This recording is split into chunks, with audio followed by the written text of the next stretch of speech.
Welcome to Pallavi TV. రాష్ట్ర వ్యాప్తంగా municipal ఎన్నికల్లో హడావిడి నెలకొంది. రాష్ట్ర వ్యాప్తంగా 125 మున్సిపాలిటీలో 6 మున్సిపల్ కార్పొరేషన్లో ఎన్నికలు నిర్వహిస్తున్న ప్రక్రియ కొనసాగుతూ ఉన్నది.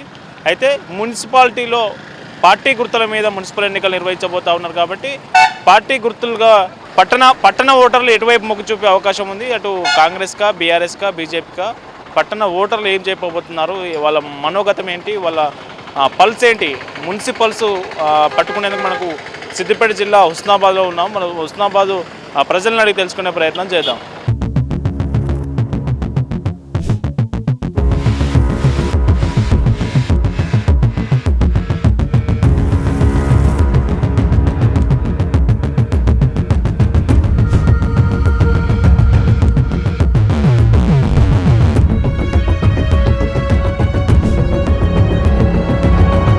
హుస్నాబాద్కి మున్సిపల్ ఎలక్షన్స్ రాబోతున్నాయి, ఇప్పుడు వస్తూ ఉన్నాయి కదా. మీ దగ్గర ఏ పార్టీ బాగా ఉంది? ఆల్రెడీ నియోజకవర్గం నుంచి మా పొన్నం ప్రభాకర్ మంత్రి ఉన్నారు కదా, ఏమైనా డెవలప్మెంట్ జరిగిందా? ఏ పార్టీ వైపు మీరు మొగ్గు చూపే అవకాశం ఉంది మున్సిపల్ ఎలక్షన్స్లో? ఎట్లా అని చెప్పగలుగుతాం అన్న మేము? అట్లా అని కాదన్న, అనుభవం లేదు కదా మాకు. మేము చేసేది మేమే కానీ గట్లుంటుందా మన? ఎప్పుడు గతంలో బాగుండేనా, ఇప్పుడు ఈయన వచ్చిన తర్వాత బాగా? అప్పుడు గట్టినే ఉన్నది, ఇప్పుడు గట్టినే ఉన్నది. అప్పుడు ఏం మారలేదు. వేసినాం, ఎందుకు వేయలేదు? పొన్నం ప్రభాకర్ వేసినా కానీ ఏం లాభం లేదు మాకు. దగ్గరకు పోతే చెల్లని ఇలా కొట్టిండు 2-3 సార్లు పోతే. అది విషయం. క్యాంప్ ఆఫీస్ కూడా పోయినాం, పోయి బతిలాడినా కానీ ఎలా కొట్టిండు. డబుల్ బెడ్రూమ్ సమస్య గురించి పోతే 96 ఇళ్ళు కాలేదు సార్ అని పోయినాం. నా వీడియో తీస్తున్నారన్నా ఇంత ఎలా కొట్టిండు ఆయన మమ్మల్ని తిట్టి. పోను మీకు ఎవరైతే ఇచ్చారో వాళ్ళ ఇంటికి పోనని చెప్పిండు అన్నట్టు. అది విషయం. ఇప్పుడు మున్సిపల్ ఎన్నికల్లో మా ఓటర్లు అంతా మీకు తెలిసి కాంగ్రెస్ పార్టీకి అనుకూలంగా ఓటేసే అవకాశం ఉందా, వ్యతిరేకంగా వచ్చే అవకాశం ఉందా? అది మనం ఎట్లా చెప్పగలుగుతాం అన్న? మనం చెప్పలేము దాన్ని. ఇప్పుడు మీకు జరిగిందే మీలాంటి వాళ్ళకి ఎవరైనా జరిగి ఉండొచ్చు. ఇక మనం ఇక్కడ మన లోకల్ మనిషిని చూసి పని చేసుకోవాలి. ఇక అదే ఇప్పుడు ఎటు కూడా ఎమ్మెల్యే అని మనకు సంబంధం లేదు. మనకు కావాల్సిన మనిషికి మనం ఓటు వేసుకుంటాం, అంతే. అది విషయం. Okay, thank you. ఏం పేరు నీ పేరు? నా పేరు రాజు. రాజు, నీకు హుస్నాబాద్లోనే ఓటు హక్కు ఉందా? ఇప్పుడు హుస్నాబాద్కు మున్సిపల్ ఎలక్షన్స్ నడుస్తూ ఉన్నాయి. 3 పార్టీలు ఉన్నాయి. నువ్వు ఏ పార్టీకి ఓటేస్తావు? ఏ పార్టీ వస్తే బాగుంటుంది? ఇక్కడ ఏ పార్టీ వల్ల ఇక్కడ డెవలప్మెంట్ నడుస్తుంది? ఏ పార్టీ వచ్చినా ఫలితం లేదు. కష్టజీవికి ఏం గుర్తించుడే లేదు. సామాన్య వ్యక్తికి ఫలితం ఏ గవర్నమెంట్ వచ్చినా వేస్టే. ఏం కావాలి నీకు? లో క్లాస్ ఉన్నారు, హై క్లాస్ ఉన్నారు, మిడిల్ క్లాస్ ఉన్నారు, అందరూ చూసుకొని ముద్రలోనో అదో ఇదో కష్టజీవులకు కల్పించాలి. ఇక పద్మశాలి పుట్టుక పుట్టి ఒకటే పని చేసుకుంటున్నా, గుర్తింపే లేదు పద్మశాలి అన్నందుకు. వస్తుంది 11-12 సంవత్సరాలు 15 సంవత్సరాలు నేను మహారాష్ట్రకు పోయినా, భివండి పోయి వచ్చిన, ఇక్కడనే చేసుకుంటున్నా, ఇక్కడనే ఓటు హక్కు ఉంది. లాభం లేకనే ఎన్ని రోజులు పిల్లలు పెద్దవారు కాబట్టి పోవుడు వచ్చుడు, అక్కడ వాళ్ళకు నిలబడేయి. గవర్నమెంట్ గుర్తించి మా సామాన్య వ్యక్తులకు ముద్రలోనో ఏదో ఒకటి ఏదో పని మీద కల్పించి శ్రద్ధ తీసుకోవాలి. ఇప్పుడు హుస్నాబాద్ ఏ వార్డులో ఉంటారు మీరు? 6వ వార్డు, 6వ వార్డు. మీకు సొంత ఇల్లు ఉందా? సొంత ఇల్లు ఉంది. ఓకే. ఇప్పుడు ఈ కాంగ్రెస్ గవర్నమెంట్ వచ్చిన ఈ రెండు సంవత్సరాల్లో హుస్నాబాద్ ఏమైనా డెవలప్మెంట్ జరిగిందా? జరిగింది. ఏం జరిగింది? రోడ్లు, అభివృద్ధి పనులు, మోరీలు, సీసీ రోడ్లు, కరెంటు నడుస్తుంది, ఫ్రీ కరెంటు, ఇందిరా మిల్లు జరుగుతున్నాయి. ఇప్పుడు మున్సిపల్ చైర్మన్ ఏ పార్టీ గెలుచుకునే అవకాశం ఉంది? కాంగ్రెసే సార్. కాంగ్రెస్. ఎందుకంటే ఇక పనులు కల్పిస్తారు, పనులు చేస్తారు కాబట్టి కాంగ్రెసే శ్రద్ధ చేసుకుంటుంది. పొన్నం ప్రభాకర్ పాలన ఎట్లా ఉంది ఇక్కడ 2 సంవత్సరాల్లో? ఎక్దమ్ పర్ఫెక్ట్ ఉంది.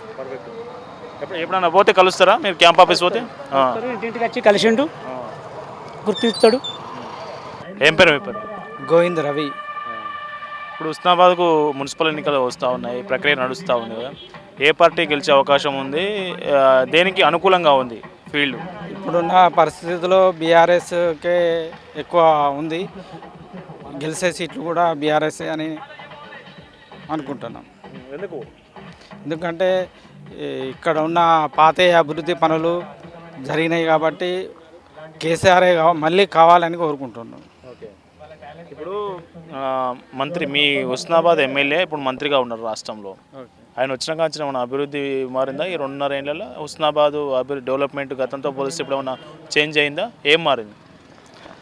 అంటే మంత్రి ఉన్నా కూడా పాత మన ఎమ్మెల్యే సాబు పెట్టిన ఫండ్స్ ఉండే వాటినే కొనసాగించాడు.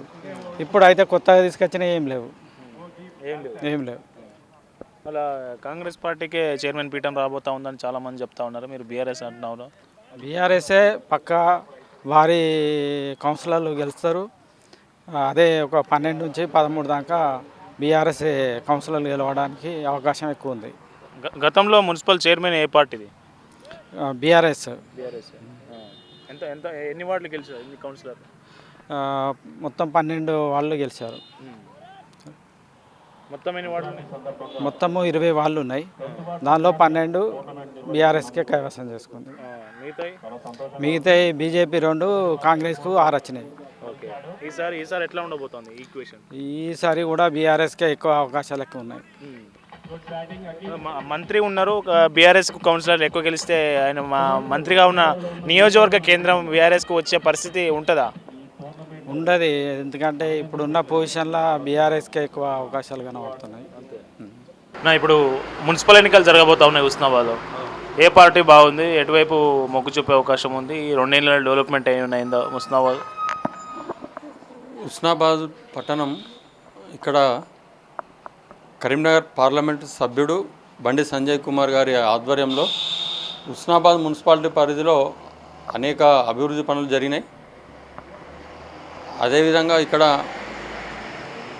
ఏదైతే ఇప్పుడు హుస్నాబాద్ మున్సిపాలిటీ బీజేపీ కైవసం చేసుకుంటుంది అనుకుంటున్నాం. ఎందుకంటే ఇక్కడ గత కరోనా కాలం నుండి కూడా కేంద్ర ప్రభుత్వం ఆధ్వర్యంలో రేషన్ బియ్యం ఉచితంగా ఇవ్వడం జరుగుతుంది. అదేవిధంగా హుస్నాబాద్ పట్టణంలో మహిళలకు కావచ్చు, పురుషులకు కావచ్చు, ముఖ్యంగా వీధి వ్యాపారస్తుల లోన్లు ఇవ్వడం జరుగుతుంది. అదేవిధంగా మన ముద్రా లోన్లో అనేక మంది వ్యాపారాలు, చిన్న వ్యాపారాలు కావచ్చు, పెద్ద వ్యాపారాలు కావచ్చు, అనేక మంది బ్యాంకుల ద్వారా తీసుకోవడం జరిగింది. ఆ కేంద్ర ప్రభుత్వ పథకాలను హుస్నాబాద్ పట్టణంలో విరివిగా స్థానిక పార్లమెంటు సభ్యుడు కూడా అన్ని మంత్రాంగ అధికారులతో, వివిధ అధికారులతో ఎప్పటికప్పుడు రివ్యూలు చేస్తూ కూడా వాటి అభివృద్ధిపై కూడా చర్చించడం జరుగుతుంది. కావున హుస్నాబాద్ మున్సిపాలిటీ ఈసారి బీజేపీ వశం చేసుకుంటుందని అనుకుంటున్నాను. ఇప్పుడు ఈ 2 ఏళ్ళలో ఏమైనా కాంగ్రెస్ గవర్నమెంట్లో ఏమైనా అభివృద్ధి జరిగిందా హుస్నాబాద్లో? ఇక్కడ స్థానికంగా మంత్రి గారు ఉన్నారు. ఇప్పటికైతే అన్ని మాటలే ఉన్నాయి. అభివృద్ధి సీసీ రోడ్లు కావచ్చు, సీసీ రోడ్లు కూడా చాలా వరకు ఇక్కడ ప్రారంభోత్సవాలు జరిగాయి. కానీ ఇంతవరకు హుస్నాబాద్ మున్సిపల్ పరిధిలో ఇంకా పెద్ద ఎత్తున కార్యక్రమాలు అయితే ఏం స్టార్ట్ కాలేదు. చూడాలి ఎట్లుంటుందో. ఏం పని అన్న పేరు? హరికృష్ణ. హుస్నాబాద్ మున్సిపల్ ఎన్నికల ప్రక్రియ నడుస్తూ ఉంది. 3 పార్టీలు ఉన్నాయి హోరాహోరీగా.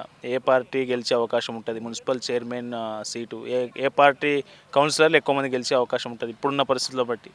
ఎప్పుడైనా అధికార పక్షంలో ఏ పార్టీ ఉంటుందో ఆ పార్టీకి గెలిచే అవకాశాలు ఎక్కువ ఉంటాయి. ఓకే. సో అధికార పార్టీ కాంగ్రెస్ ఉంది కాబట్టి, అంటే ఈ మున్సిపల్ ఎలక్షన్స్ వచ్చేసరికి పర్సన్ వైజ్గా ఉంటుంది. మిగతా ఎలక్షన్స్ అన్నీ పార్టీ పరంగా ఉంటాయి, కానీ ఈ ఎలక్షన్స్ అయితే పర్సన్ పరంగా ఉంటాయి కాబట్టి పర్సన్ చూస్తారు. సెకండ్ పార్టీని కూడా చూస్తారు. ఎన్నో వార్డు మీది? మాది 10th వార్డు. గతంలో ఏ పార్టీ అభ్యర్థి? టీఆర్ఎస్ అభ్యర్థి. ఈసారి ఇంకా తెలియదు కదా, రిజర్వేషన్స్ అవన్నీ డిక్లేర్ అవ్వాలి కదా. Okay, right. అట్లా రిజర్వేషన్స్ అని బట్టి ఎవరేంటి అనేది క్యాండిడేట్ని కూడా చూసుకుంటాం కదా. మాకు పార్టీతో సంబంధం లేదు, క్యాండిడేట్తో. బట్ 10వ వార్డు నుంచి ఏకదాటిగా 3 సార్లు గోవిందరావు గారే 3 సార్లు నామినేట్ కావడం జరిగింది.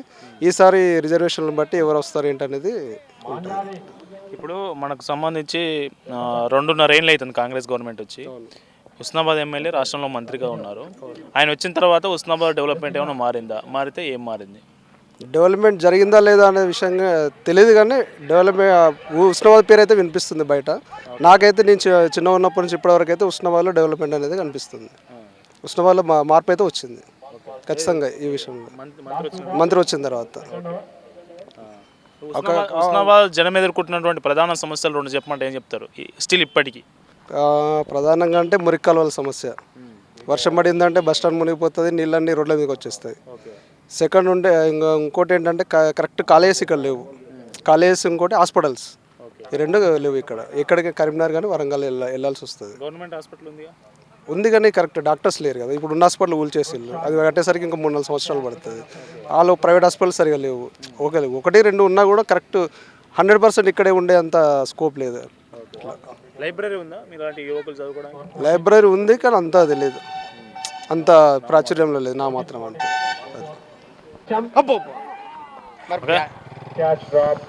ఉస్నాబాద్లో క్రికెట్ టోర్నమెంట్ నడుస్తూ ఉంది సంక్రాంతి సందర్భంగా. మరి టోర్నమెంట్ దగ్గరికి వచ్చినాం. మున్సిపల్స్ ఎట్లా ఉండబోతా ఉంది, మున్సిపల్ ఎన్నికల్లో ఏ పార్టీకి ఎక్కువ జనం మొగ్గు చూపే అవకాశం ఉందని తెలుసుకోవడానికి ఈ టోర్నమెంట్ ప్రాంతానికి వచ్చాం. ఏం పేరు అన్న? నా పేరు ప్రశాంత్. నేను ఇక్కడ యూత్ కాంగ్రెస్ ఉస్నాబాద్ పట్టణంలో. ఈసారి మున్సిపల్ ఎలక్షన్స్ పగడ్బందీగానే గట్టిగానే ఉంటుంది. ఈసారి టఫ్గా ఏ క్యాండిడేట్ నిలబడ్డా టఫ్గానే ఉంటుంది. ప్రజల అభిప్రాయం మనకు తెలియదు, ప్రజలు ఏ విధంగా సహకరిస్తారు. కాలనీవాసులు కూడా సహకరించాలి కాబట్టి ఈసారి బాగానే మున్సిపల్ ఎన్నికల్లో కఠినమైన పోటీ ఉంటుంది అభ్యర్థులకు. ఇప్పుడు మీ ఎమ్మెల్యే మంత్రిగా ఉన్నారుగా, ఈ 2 ఏళ్ళ గతంతో పోలిస్తే ఉన్న డెవలప్మెంట్ అయిందా ఉస్నాబాద్ గతం కంటే ఇప్పుడు 100% డెవలప్మెంట్ అయింది. అటు చూడంగా ఎల్లమ్మ చెరువు సుందరీకరణ, మరియు మన మహాసముద్రం కండి మన పార్కు లెక్క అట్లు మంచిగా చేయడం జరిగింది. ఇప్పుడు గౌరల్ ప్రాజెక్టు కాలువల గురించి 468 కోట్లు తీసుకురావడం జరిగింది. ఈసారి మంత్రి గారు గత ప్రభుత్వం కంటే ఈసారి ఈ కాంగ్రెస్ ప్రభుత్వం అధికారంలో మా మంత్రి గారు ఉస్నాబాద్లో చాలా డెవలప్మెంట్ చేశారు. గతంలో బీఆర్ఎస్ 12 స్థానాలు గెలిచింది కదా, ఈసారి కాంగ్రెస్ ఎన్ని స్థానాలు గెలిచే అవకాశం ఉంటుంది? కాంగ్రెస్ స్థానాలు ఈసారి కంపల్సరీ 20కి 20 వార్డులుగా కాంగ్రెసే కైవసం చేరుకుంటుంది. దాని గురించి ఏం డోకాలేదు. ఏం పేరు? నా పేరు సమ్మె. ఏం నడుస్తుంది ఉస్నాబాద్ మున్సిపల్ ఎలక్షన్స్ వస్తున్నాయి కదా, ఏ పార్టీకి ఓట్లు ఎక్కువ పడే అవకాశం ఉంటుంది? ఇప్పటి వరకు అయితే చేసిన సర్వేల ప్రకారం బీజేపీ కాంగ్రెస్ పోటాపోటీగా ఉన్నది. ఎందుకంటే బండి సంజయ్ గారు చేసిన అభివృద్ధి పనులు, వారు మొన్ననే నెల క్రితం పిల్లలకు 10th ఫీజు కట్టిండు, 10వ తరగతి విద్యార్థులకు సైకిల్ ఇచ్చిండు. ఏ ఊళ్ళో అడిగినా కూడా బోర్లు, ఈ నియోజకవర్గంలో ఏ కమ్యూనిటీ వాళ్ళకైనా దేనికైనా హాస్పిటల్కైనా బోర్లు ఇచ్చిండు. మొన్ననే రీసెంట్లీ గవర్నమెంట్ హాస్పిటల్కు 1 కోటి చిల్లరతో పరికరాలు ఇచ్చిండు. ఇది వాస్తవానికైతే సర్వేలలో అయితే బీజేపీ గెలుస్తుందని అనుకుంటున్నాను. ఈ 2 ఏళ్ళలో ఏమైనా మారిందా? మంత్రి ఉన్నారు ఇక మీ దగ్గర నుంచి, పొన్నం ప్రభాకర్ ఉన్నారు, మీ ఎమ్మెల్యే మంత్రిగా ఉన్నారు కదా, ఏమైనా పరిస్థితి మారిందా? ఉస్నాబాద్ హాలత్ మారిందా? ఇప్పటి వరకైతే ఏం మారలేదు. ఆయన వచ్చి 2 సంవత్సరాలు దగ్గర పడ్డది, 2 సంవత్సరాలు 1 నెల అవుతుంది. నాకు తెలిసిన వరకైతే ఫస్ట్ వచ్చినాక ఒక 2 కిలోమీటర్ల రోడ్డు సబ్స్టేషన్ నుంచి మాందాపురం అనే మట్టి రోడ్డు ఉండే, దాన్ని 2 నెలల్లో పూర్తి చేస్తానేసి ఇప్పటి వరకైతే దానికి తట్టడి మట్టి వల్ల ఇప్పుడు మున్సిపల్ ఎలక్షన్లు వస్తాయని మొన్న కలవాట్ల కోసానికి ప్రయత్నం చేస్తున్నాడు. ఇది అయితే నగ్న సత్యం. ఉస్నా ప్రజలు గమనిస్తున్నారు. ఉస్నా ప్రజలు ఇది అడుగుతారనే ఆ పని చేస్తాడు. 2 సంవత్సరాల క్రితం అక్కడ శిలాపలక ఉన్నది, ఆ శిలాపలక డేట్ ఉన్నది. నేను చెప్పేది అబద్ధం కాదు, మీరు చూసుకున్నది వెళ్తుంది. ఆ 2 కిలోమీటర్ల రోడ్డే ఇప్పటి వరకు వేయలే. ఇక ఆయన ఏం అభివృద్ధి చేసిండో అది వాళ్ళకే వదిలిపెడుతుంది. ఏ పార్టీకి తగ్గ ఫోర్ ఉంటుంది? గతంలో బీఆర్ఎస్కి ఎక్కువ కౌన్సిలర్ సీట్లు వచ్చాయని చెప్తా ఉన్నారు, ఈసారి కాంగ్రెస్ బీజేపీ అంటున్నారు కదా, మీకు బీజేపీకి ఎన్ని సీట్లు వచ్చే అవకాశం ఉంటుంది? బీజేపీకి 10 సీట్ల దాకా వచ్చే అవకాశం ఉన్నది. ఎందుకంటే వీళ్ళు గెలుస్తారనే ఉద్దేశం పడే మొన్న ఒక స్టేట్మెంట్ ఇచ్చింది మంత్రి గారు. ఏంటిది, ఉస్నాబాద్ను కరీంనగర్లో కలుపుతాం. ఎందుకంటే వాళ్ళకి భయం పుట్టింది. వాళ్ళకు ఇది ఒకటే కాన్స్టిట్యూషన్, ఉస్నాబాద్లో ఉన్నది ఒకటే కాన్స్టిట్యూషన్ 2 మంత్రులకు. అయితే central government minister Bandi Sanjay గారికి ఎన్నో ఉన్నాయి కౌన్సిలర్ ఎన్నో ఉన్నాయి. కానీ ఇక్కడ ఉన్న పొన్నం ప్రభాకర్ ఈ కాన్స్టిట్యూషన్ ఒకటే మున్సిపాలిటీ. ఈ మున్సిపాలిటీ కనుక కవిసం చేసుకోకుంటే నా మంత్రి పదవి పోతుందని మొన్ననో సీఎం రేవంత్ రెడ్డి గారితో చెప్పించి జిల్లాలను పునర్విభజీకరణ చేస్తా అని ఉట్టి గాలి మాటలు చెప్పిస్తున్నాడు. 2 సంవత్సరాల క్రితం ఆయన వాగ్దానం చేసిండు. దీన్ని కరీంనగర్లో కలుపుతాను 2 సంవత్సరాలు నిమ్మకు నీరెత్తనట్టున్నాడు. ఇప్పుడు ఏంటంటే ఆయన మున్సిపాలిటీ పోతే నా మంత్రి పదవి పోతుంది అనే ఉద్దేశం పడి నిన్న స్టేట్మెంట్ ఇప్పించిండు. జిల్లాలను పునర్విభజన చేస్తాం అనే ఆలోచన బట్టి దీన్ని చెప్పించిండు, అంతే తప్పగానే అదేం లేదు.